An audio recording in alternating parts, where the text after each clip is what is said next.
നമ്മൾ ഹെൽത്ത് ചെക്കപ്പൊക്കെ ചെയ്യുമ്പോൾ നമ്മൾ ഷുഗർ നോക്കുന്ന സമയത്ത് ഈ ആവറേജ് ഷുഗർ 6, 8, 10 എന്നൊക്കെ പറഞ്ഞു കഴിഞ്ഞാൽ പല ആളുകൾക്കും അത് എത്രത്തോളം കൂടുതലാണോ അല്ലെങ്കിൽ നോർമലാണോ എന്നുള്ളത് മനസ്സിലാവില്ല.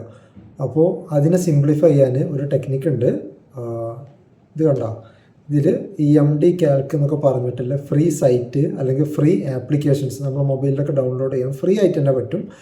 ആ സാധനം ഡൗൺലോഡ് ചെയ്തിട്ട് അതിൽ ഈ estimated average glucose from HbA1c എന്ന് സെലക്ട് ചെയ്ത് കഴിഞ്ഞാൽ നമുക്ക് നമ്മളെ ആവറേജ് ഷുഗർ അടിക്കാനുള്ള ഒരു കോളം വരും. അപ്പോൾ അതിൽ നമ്മളിതുപോലെ നമ്മുടെ ആവറേജ് ഷുഗർ 7 ഒരു ഉദാഹരണം അടിച്ചു കഴിഞ്ഞാൽ 7 അടിച്ചു കഴിഞ്ഞാൽ കണ്ടോ ഇവിടെ താഴെ വരും. ഈ ഒരു പേഷ്യൻറ്റിന് ഏകദേശം ഒരു 154-ൻ്റെയൊക്കെ ചുറ്റുവട്ടത്താണ് ഇദ്ദേഹത്തിന് ആവറേജ് ഷുഗർ ഉണ്ടാവാറ്. ഇനി ചില ആളുകൾക്ക് ഈ 7ൻ്റെ പകരം ചിലപ്പോൾ ഈ ആവറേജ് ഷുഗർ 12 ആയിരിക്കും.